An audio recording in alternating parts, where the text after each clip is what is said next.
सरकारें आती वादे करती हैं और वादे न पूरे करने पर बदल जाती, पर वर्तमान सरकार की बात ही कुछ और है। लोग कहते हैं लहर बड़ी स्ट्रांग है, लेकिन तेज और ऊंची लहरों पर जब आम आदमी अपनी छोटी सी कश्ती लेकर निकलता है तो कहीं पहुंचेगा या बह जाएगा ये कहना मुश्किल हो जाता है।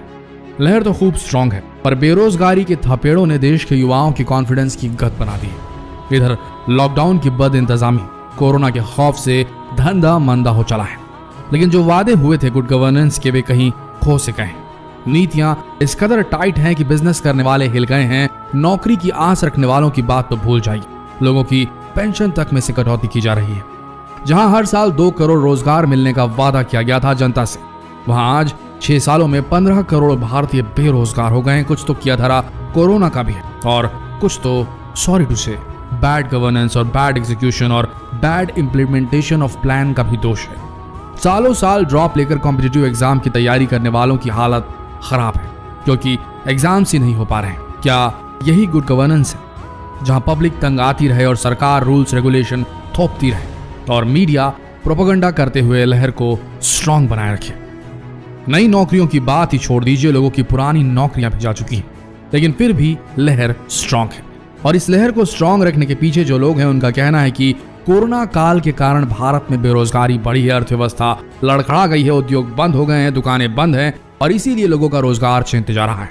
चलो मान लिया, बात कुछ हद तक सच भी है, लेकिन ऐसा तो नहीं है कि कोरोना वायरस सिर्फ भारत में ही तांडव मचा रहा है, बल्कि आज पूरी दुनिया पर कहर बनकर बरस रहा है।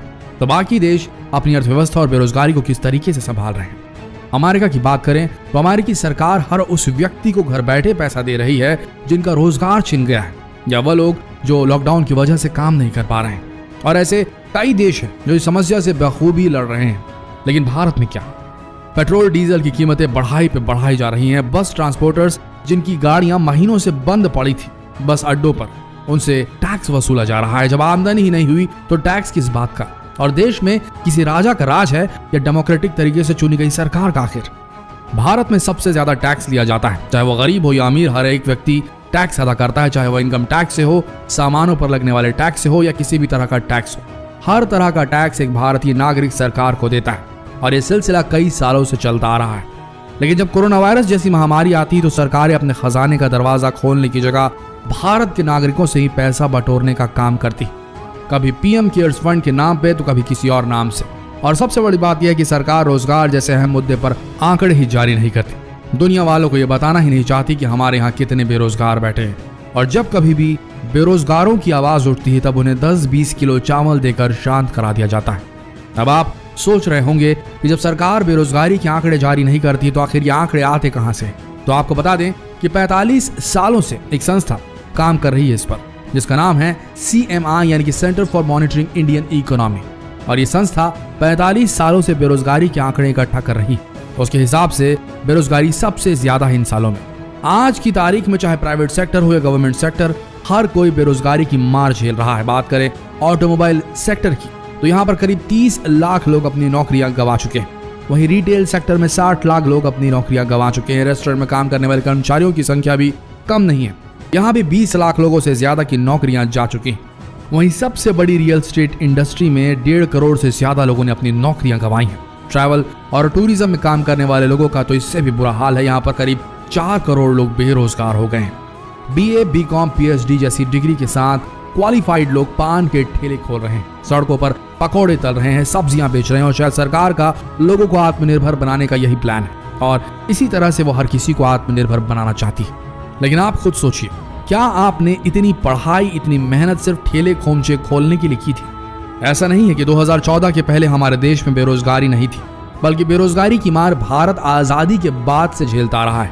लेकिन इन 6 सालों में ऐसे कई डिसीजंस, ऐसे कई निर्णय लिए गए जिनसे सिर्फ और सिर्फ आम आदमी ही प्रभावित हुआ, ना कि सरकारों के संरक्षण में पल रहे बड़े बड़े उद्योग और उद्योगपति, बल्कि ये तो और फूलते फलते जा रहे हैं और एक आम आदमी बेरोजगारी और महंगाई के दलदल में डूबता जा रहा है।